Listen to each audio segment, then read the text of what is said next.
प्रिय दोस्तों, नमस्कार। जीवन चक्कर जय कुमार एस्ट्रोलॉजी यूट्यूब चैनल पर आप सभी का स्वागत है। हाजिर हूं आज एक नए विषय के साथ, जिसमें आज हम बात करेंगे धन योग। प्रिय दोस्तों, आज का जो विषय है बहुत ही इम्पोर्टेंट विषय है। हर एक इंसान की ज़रूरत है पैसा, और पैसा कब आएगा, कैसे आएगा, कहाँ से आएगा, ये हर इंसान चाहता है कि उसे इसके बारे में पता चले और ज़्यादा से ज़्यादा लाभ इसका ले सके।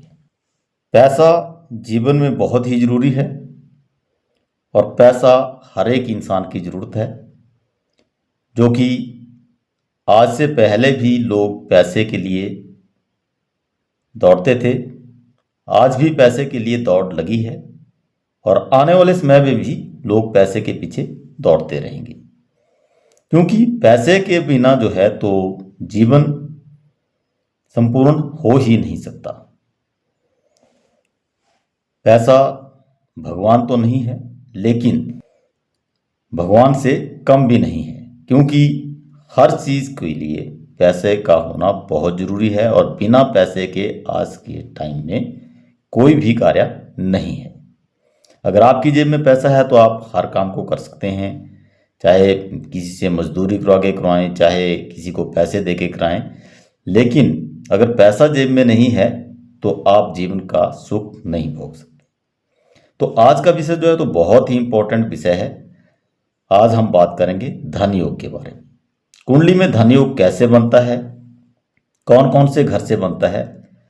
तो प्रिय दोस्तों, जैसा कि मैं अपने हर वीडियो में कुछ पॉइंट्स देता हूं और उनको कुंडली विश्लेषण के दौरान हर पॉइंट को स्टेप वाइज जो है तो विश्लेषण करके उस पे प्रकाश डालने की कोशिश करता हूं, तो आज भी मैंने कुछ पॉइंट्स यहाँ पे दिए हैं।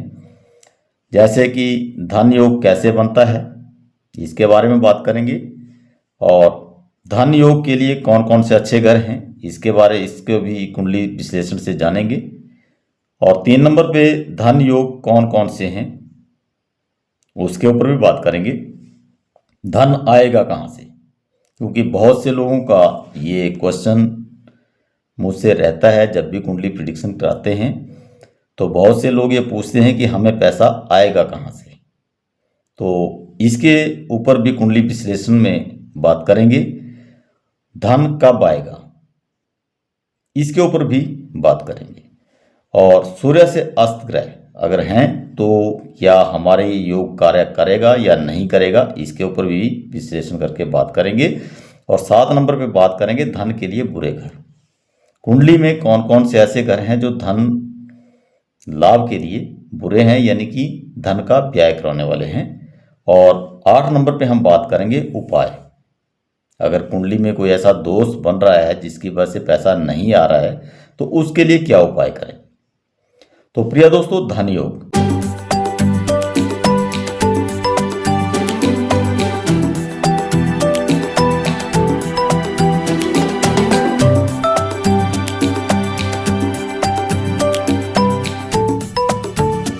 आज हम एक 3 नंबर की लग्न कुंडली से इस के बारे में जानेंगे और संपूर्ण विश्लेषण करके मैं इन पॉइंट्स को क्लियर करूंगा और कुंडली विश्लेषण के माध्यम से एक एक पॉइंट्स के ऊपर प्रकाश डालने की कोशिश करूंगा और इसके ऊपर बताऊंगा।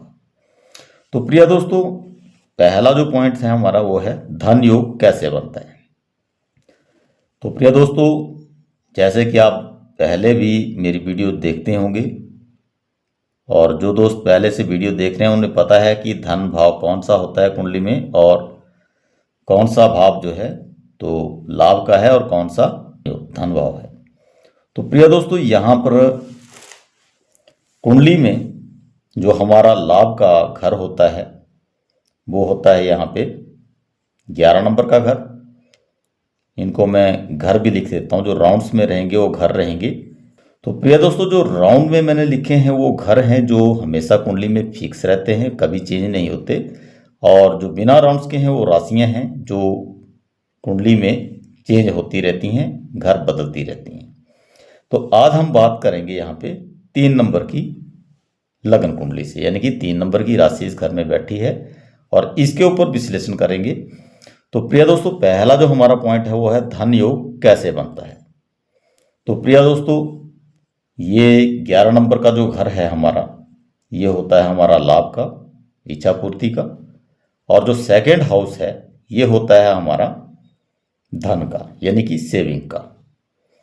तो पहला जो हमारा यहाँ पे पॉइंट्स बनेगा वो बनेगा दूसरे घर का मालिक, यानी कि सेकंड हाउस का मालिक प्लस 11 नंबर हाउस का मालिक अगर इकट्ठे बैठ जाते हैं तो ये योग बनता है।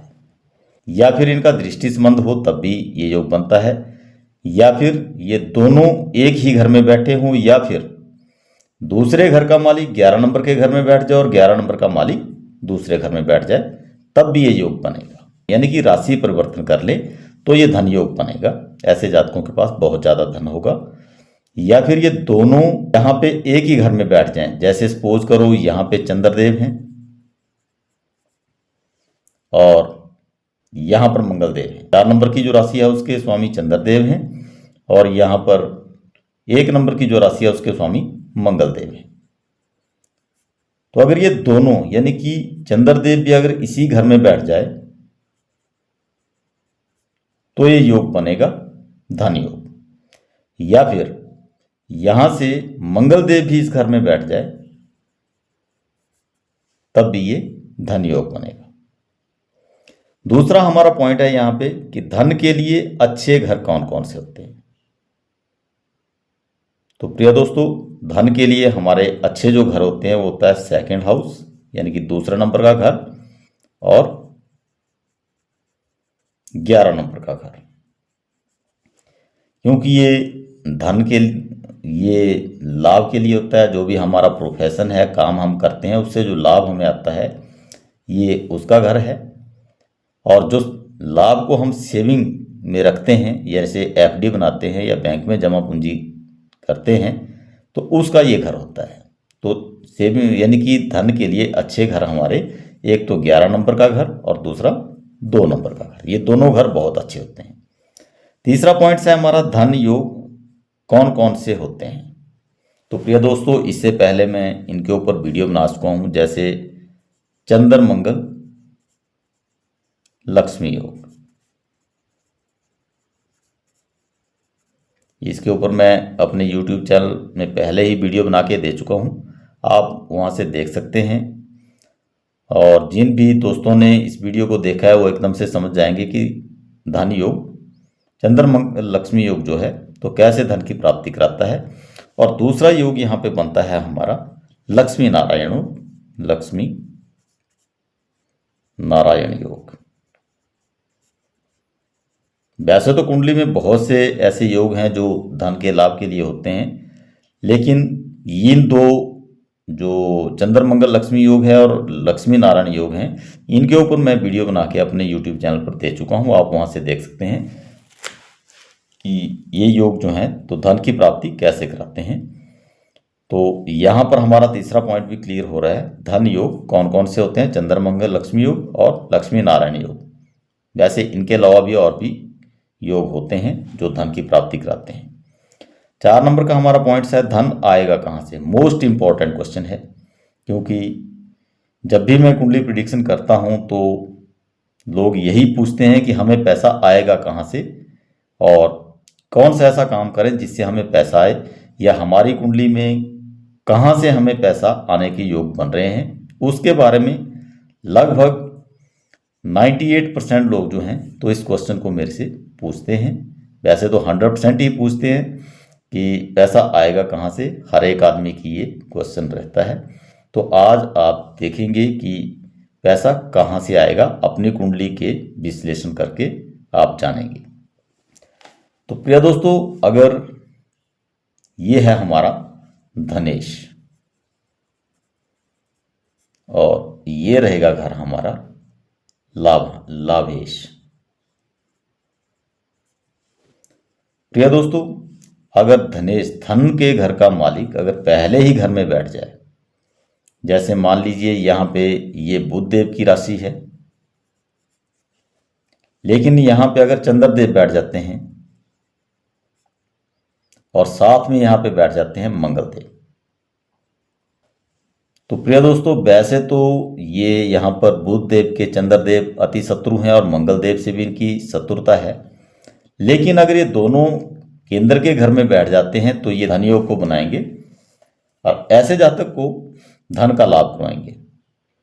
तो इस जातक के लिए पैसा कहाँ से आएगा? जो सेकंड हाउस का मालिक है, अगर वो पहले ही घर में बैठ जाता है तो वो खुद की कमाई से, यानी कि खुद के प्रयास से पैसा कमाएगा, यानी कि जो भी वो काम खुद करेगा उससे उसको, उस जातक को पैसा आएगा।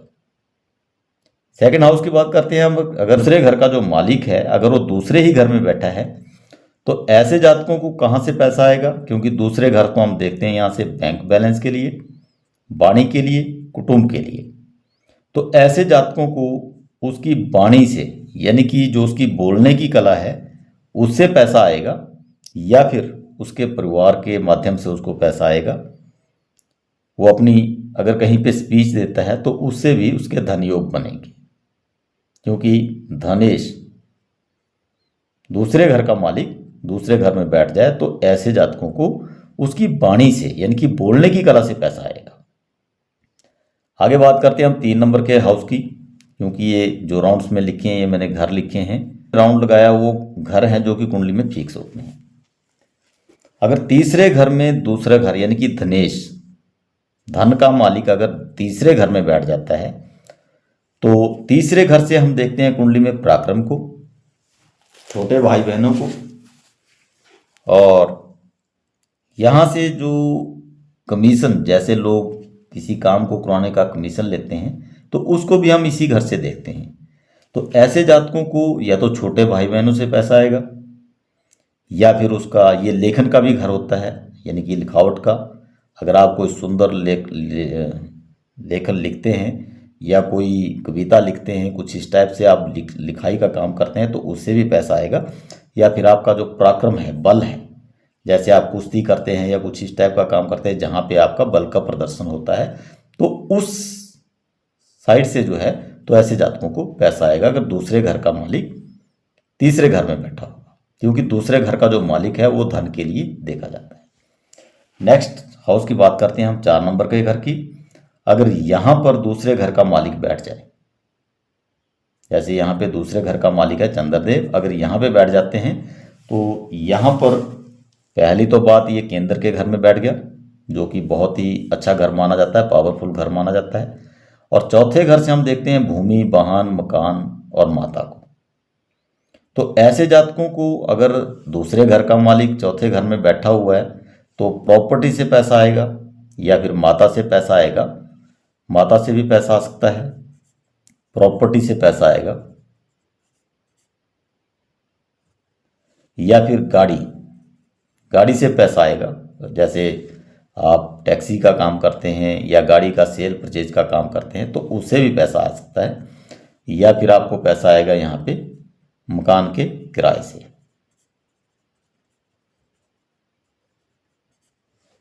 तो प्रिय दोस्तों, अगर यहाँ पे दूसरे घर का मालिक चौथे घर में बैठ जाता है केंद्र में, तो ऐसी स्थिति में इस जातक को पैसा आएगा माता से, या फिर उसकी प्रॉपर्टी से, या गाड़ी के बिजनेस से, या फिर मकान के किराए से।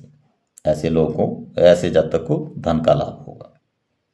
नेक्स्ट हाउस की बात करते हैं हम 5 नंबर का घर है। अगर यहाँ पे दूसरे घर का मालिक बैठ जाता है धनेश, तो ऐसे जातकों को यहाँ पे जो 5 नंबर का घर है इससे हम देखते हैं संतान को, शिक्षा को, और तो ऐसे जातकों को जो है तो शिक्षा से, यानी कि आप किसी को अगर पढ़ाई करा रहे हैं तो उससे पैसा आएगा। ज्ञान के लिए भी इसको देखते हैं, अगर ज्ञान किसी को आप बांट रहे हैं तो उससे भी पैसा आएगा, या फिर यहाँ पे आपकी संतान के माध्यम से आपको पैसा आने के चांसेस रहेंगे। नेक्स्ट हाउस की बात करते हैं हम 6 नंबर का घर है, जिसमें अगर दूसरे नंबर का मालिक यानी कि धनेश अगर 6 नंबर हाउस में बैठ जाता है तो 6 नंबर का घर वैसे तो रोग ऋण शत्रु दुर्घटना के लिए जाना जाता है, लेकिन यहाँ पर नौकरी कंपटीशन के लिए भी इस घर को जाना जाता है। तो अगर आप कहीं पे किसी चीज़ का कंपटीशन में भाग लेते हैं, जैसे खेल कूद में आप भाग ले रहे हैं, तो वहाँ से आपको पैसा आएगा, या फिर आपको किसी ट्यूशन देके नौकरी कंपटीशन की तैयारी करवाते हैं, तो ऐसी स्थिति में भी आपको धन का लाभ होगा। नेक्स्ट हाउस की बात करते हैं, हमें 7 नंबर का घर है, और अगर इसमें धनेश यानी कि 2 नंबर के घर का मालिक बैठ जाए तो यहाँ से हम पार्टनर को देखते हैं और डेली इनकम को भी देखते हैं और साथ में पत्नी को भी देखते हैं। तो प्रिय दोस्तों, यहाँ पे अगर आप किसी के साथ साझेदारी में काम कर रहे हैं तो वहाँ से आपको पैसे का लाभ होगा, या फिर पत्नी के माध्यम से धन आएगा, या फिर जो भी आप डेली इनकम कर रहे हैं वहाँ से आपको धन का बहुत ज़्यादा लाभ होगा। प्रिय दोस्तों, आगे 8 नंबर का हाउस है। तो कुंडली में जो 8 नंबर का घर है, इसको हम मृत्यु तुल्य कष्ट के लिए जानते हैं, दर्द के लिए जानते हैं, और यानी कि इस घर को हम अच्छा नहीं मानते। तो इस घर से कैसे पैसा आ सकता है, इसके ऊपर भी मैं यहाँ पे बताने वाला हूँ कि कैसे पैसा आ सकता है। तो वैसे तो ये आयु का व्यय करने का घर है, मृत्यु तुल्य कष्ट का है, दर्द का है, रुकावटों का है, लेकिन यहाँ से हम गहरी खोज को भी देखते हैं। जो डीप नॉलेज होती है, हमारी गहरी खोज जिसको हम कहते हैं, वैज्ञानिक डीप नॉलेज, और एस्ट्रोलॉजी को भी इसी घर से हम देखते हैं, क्योंकि एस्ट्रोलॉजी में भी यानी कि ज्योतिष में भी हम बहुत गहनता से, गहराई से खोज करते हैं, तो उससे भी पैसा आता है। या फिर कुछ लोग तंत्र विद्या यानी कि तांत्रिक जो होते हैं, तो वो भी पैसा इस घर से कमाते हैं, क्योंकि वो भी बहुत गहरी खोज करते हैं और तब जाके पैसा कमाते हैं। तो इस घर में एस्ट्रोलॉजी को भी इस घर से जोड़ा जाता है, क्योंकि वो बहुत गहरी खोज का विषय होता है। तो आप यहाँ पे अगर एस्ट्रोलॉजी से जुड़ते हैं या साइंस के माध्यम से, यानी कि खोज करना, यानी कि साइंटिस्ट, यानी कि किसी चीज़ की खोज करके आप यहाँ से पैसा कमा सकते हैं, यानी कि ये गहरी खोज का घर है। या फिर आपको ससुराल पक्ष के लिए भी इस घर को जाना जाता है, ससुराल के पक्ष से भी आपको पैसे की इनकम होगी। आगे बात करते हैं हम 9 नंबर के घर की। तो यहाँ से हम देखते हैं पिता को, भाग्य को, धर्म को और विदेश यात्रा को। तो प्रिय दोस्तों, अगर दूसरे घर का मालिक 9 नंबर के घर में बैठ जाए तो आप धार्मिक कार्य करके पैसे कमा सकते हैं। वहाँ पे अगर आप धार्मिक कार्य करते हैं तो वहाँ से आपको इनकम होगी, या फिर पिता से आपको इनकम मिलेगी, या फिर विदेश यात्रा अगर आप करते हैं तो वहाँ से आपको धन लाभ होगा। जैसे विदेश यात्रा के आप टूर बनाते हैं, लोगों को भेजते हैं, या इस टाइप का कोई कार्य करते हैं, तो वहाँ से भी आपको धन लाभ होगा। या फिर आप जैसे कथावाचक हैं, यानी कि धार्मिक कार्य करते हैं या करवाते हैं, और यहाँ से गुरु के आशीर्वाद से भी पैसा आने की पूरी संभावना होती है। यानी कि दूसरे घर का मालिक अगर 9th हाउस में बैठ जाए तो यहाँ से हम गुरु के लिए भी इस घर को देखते हैं। तो इन परिस्थितियों में आपको यहाँ से पैसा आएगा। आगे बात करते हैं हम 10 नंबर का घर का, जो यहाँ पे प्रोफेशन का घर है। तो बहुत ही इंपॉर्टेंट घर है। तो यहाँ पे अगर आप देखते हैं तो जो भी आपका नौकरी पेशा या जो भी कार्य आप करते हैं, अगर दूसरे घर का मालिक धनेश यानी कि 10th नंबर हाउस में बैठ जाता है तो आपको आपके प्रोफेशन यानी कि जो भी आपका कार्य है, जिस कार्य को आप कर रहे हैं, वहाँ से आपको बहुत ज़्यादा धन लाभ होगा। नेक्स्ट हाउस की बात करते हैं हम। यहाँ पे 11 नंबर का घर है और इसमें 1 नंबर की राशि बैठी है, और 11 नंबर का जो घर है वो होता है हमारा लाभेश, यानी कि जो भी आपका प्रोफेशन है उससे जो आप पैसा कमाते हैं, यानी कि जो भी आपको लाभ होता है वो हम 11 नंबर के घर से देखते हैं। और बड़े भाई बहनों का घर भी है और इच्छा पूर्ति का घर भी है। तो प्रिय दोस्तों, अगर दूसरे घर का मालिक 11 नंबर के घर में बैठ जाए तो ये वैसे भी धन योग बनता ही है। अगर दूसरे घर का मालिक 11 नंबर के हाउस में बैठ जाता है तो धन योग बनता है, या फिर 11 नंबर का मालिक दूसरे घर में बैठ जाए तब भी धन योग बनता है। यानी कि अगर दोनों या ये दोनों एक दूसरे के घर में राशि परिवर्तन करते हैं तब भी धन योग बनता है। तो प्रिय दोस्तों, यहाँ से हम देखते हैं बड़े भाई बहनों को। तो आपको बड़े भाई बहनों से यहाँ पे धन मिलेगा, किसी न किसी ऐसे कार्य से आपको लाभ होगा जिसमें आपके बड़े भाई बहनों का सहयोग रहेगा। और दूसरा यहाँ पे हम देखते हैं प्रोफेशन के इनकम, जो प्रोफेशन से हम पैसा बचाते हैं उससे, यानी कि आपने जो कार्य किया उससे पैसा बचेगा। और इच्छा पूर्ति, जिससे आपकी इच्छा पूर्ति होगी। तो प्रिय दोस्तों, 11 नंबर का जो घर है ये बहुत ही इंपॉर्टेंट घर है, क्योंकि ये लाभेश का घर है। जो भी हम काम करते हैं उससे जो पैसा बचता है वो हमारा इस घर से हम उसको देखते हैं। तो बड़े भाई बहनों का घर भी है, तो बड़े भाई बहनों से भी हमें सपोर्ट मिलेगी, उससे पैसा आएगा। नेक्स्ट हाउस की यहाँ पे बात करते हैं हम 12 नंबर का घर, जो कि कुंडली में व्यय के लिए जाना जाता है और साथ में जाना जाता है विदेश सेटलमेंट या विदेश बिजनेस के लिए। तो प्रिय दोस्तों, वैसे तो ये घर जो है तो हमेशा हॉस्पिटल के खर्चों के लिए और व्यय के लिए ही जाना जाता है, लेकिन इससे अगर हम लोग को अच्छे रिजल्ट लेने हो तो जो भी इसमें हम क्या कार्य कर सकते हैं, जैसे विदेश बिजनेस या विदेश की जो कंपनी है उसमें अगर आप कार्य करते हैं, अगर आपका दूसरे घर का मालिक 12 नंबर के घर में बैठा है तो आप कैसे उससे लाभ ले सकते हैं। तो जैसे विदेश की कोई इंटरनेशनल कंपनी है उसमें आप काम कर सकते हैं, या फिर विदेश से जो आने वाली करेंसी है उसके आप जुड़ के काम कर सकते हैं, या फिर विदेश में जो बिजनेस लोग करते हैं उनकी सपोर्ट से आपको पैसा आएगा। लेकिन जैसे आएगा वैसे ही चला जाएगा, क्योंकि ये व्यय का घर है।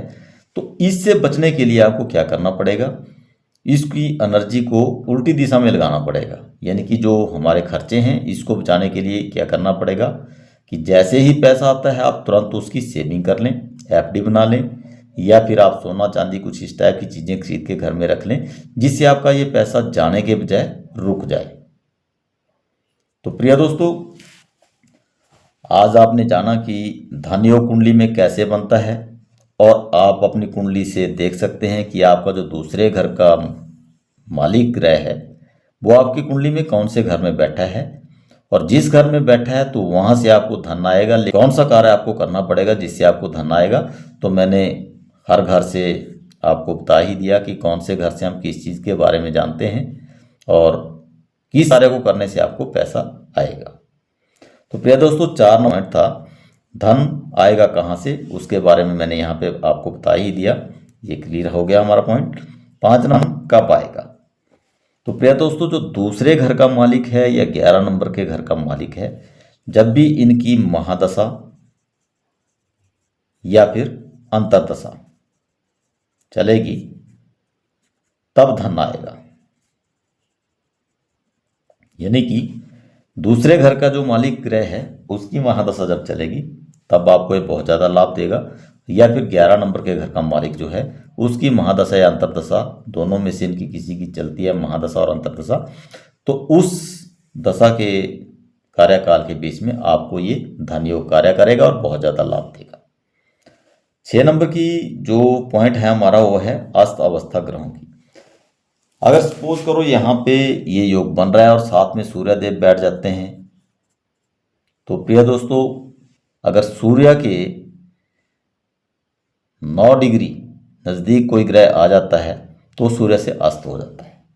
तो अस्त अवस्था नहीं होनी चाहिए। तो प्रिय दोस्तों, अस्त अवस्था नहीं होनी चाहिए, यानी कि कोई ग्रह अगर ये योग कुंडली में बन रहा है और इनमें से कोई ग्रह सूर्य से अस्त है तब ये योग कार्य नहीं करेगा। तो ऐसी स्थिति में आप क्या करें कि उस ग्रह को मजबूत करें, तब जाके आपको ये योग काम करेगा, धन योग काम करेगा और आपके लिए लाभ देगा। 7 नंबर पे हम बात करते हैं धन के लिए बुरे घर। तो यहाँ पे मैंने बता ही दिए कि धन के लिए जो बुरे घर होते हैं वो यहाँ पे 8 नंबर का घर जो है तो आयु का व्यय का घर है, दर्द का घर है। लेकिन इसमें भी क्या लाभ हम ले सकते हैं, कैसे लाभ ले सकते हैं उसके बारे में बताया। और यहाँ पे 12 नंबर का जो घर है, ये 2 घर जो हैं तो कुंडली में धन के लिए बुरे घर माने जाते हैं, क्योंकि यहाँ पे और 6th हाउस को भी इसमें हम कंसीडर कर सकते हैं, यानी कि 6, 8 और 12 3 घर ऐसे हैं, क्योंकि ये रोग ऋण शत्रु दुर्घटना का घर होता है 6th house. 8th number house जो है हमारा दर्द के लिए, रुकावटों के लिए और आयु के व्यय का घर है। और 12 नंबर का घर जो है तो विदेश यात्रा, जेल यात्रा और हॉस्पिटल के खर्चों का घर के लिए जाना जाता है। तो धन के लिए बुरे घर हैं 6 नंबर घर, 8 नंबर और 12 नंबर घर। लेकिन इनसे हम कैसे लाभ ले सकते हैं इसके बारे में मैं पहले ही आपको बता चुका हूँ कि 6 नंबर घर में आप कैसे लाभ ले सकते हैं, और 8वें नंबर घर से अगर दूसरे घर का मालिक धनेश छठे घर में बैठा है तो कैसे लाभ लें, और 8वें घर में बैठा हो तब कैसे लाभ लें, और अगर 12वें घर में धनेश दूसरे घर का मालिक बैठा है तो ऐसी स्थिति में आप क्या करें ताकि आपको धन लाभ, इसके बारे में भी हमने बात कर ली। और लास्ट में हम बात करेंगे उपाय। अगर प्रिय दोस्तों हमारी कुंडली में कोई ग्रह इनमें से लगन का शत्रु है तो ऐसी स्थिति में क्या करें आप, तो उस ग्रह के आप बीज मंत्रों का जाप करें, क्योंकि बीज मंत्र हमेशा ही शुभ फल देते हैं, चाहे ग्रह योग कारक हो या मार्क हो। या फिर आप रुद्राक्ष धारण कर सकते हैं उस ग्रह का, तो उससे भी जो है तो आपकी जो बॉडी का ऑरा है वो पॉजिटिव होगा, उसमें नेगेटिव प्रभाव नहीं पड़ेंगे, क्योंकि रुद्राक्ष भी हमेशा पॉजिटिव रिजल्ट ही देते हैं। तो आप जो हैं तो अगर कुंडली में आपकी ग्रह में, अगर आपकी कुंडली में किसी ग्रह की पावर 0 है या सूर्य से अस्त है तो ऐसी अवस्था में, और कुंडली में मार्ग नहीं है यानी कि योग कारक है, तो ऐसी अवस्था में आप उसको पॉजिटिव करने के लिए और बलवान करने के लिए बीज मंत्र का जाप कर सकते हैं, और रुद्राक्ष पहनकर भी आप उसकी डिग्री को बढ़ा सकते हैं और उससे अच्छा लाभ ले सकते हैं। तो प्रिय दोस्तों आज का जो विषय था हमारा धन योग के ऊपर था। तो जो भी दोस्त आज से पहले जो मैंने वीडियो बनाई है उनको देखते हैं वो भली भांति समझ गए होंगे कि इस कुंडली में ये धन योग कैसे कार्य करता है। और जो दोस्त नए हैं वो उनसे रिक्वेस्ट रहेगी कि जो इससे पहले मैंने वीडियो बनाई है उनको आप ज़रूर देखें, तो ये सारी चीज़ें आप और भी अच्छे तरीके से समझ जाएंगे। तो आज की वीडियो अगर आपको अच्छी लगी हो तो वीडियो को लाइक करें, अपने दोस्तों को ज़्यादा से ज़्यादा इस वीडियो को शेयर करें ताकि वो भी इस वीडियो से लाभ ले सकें।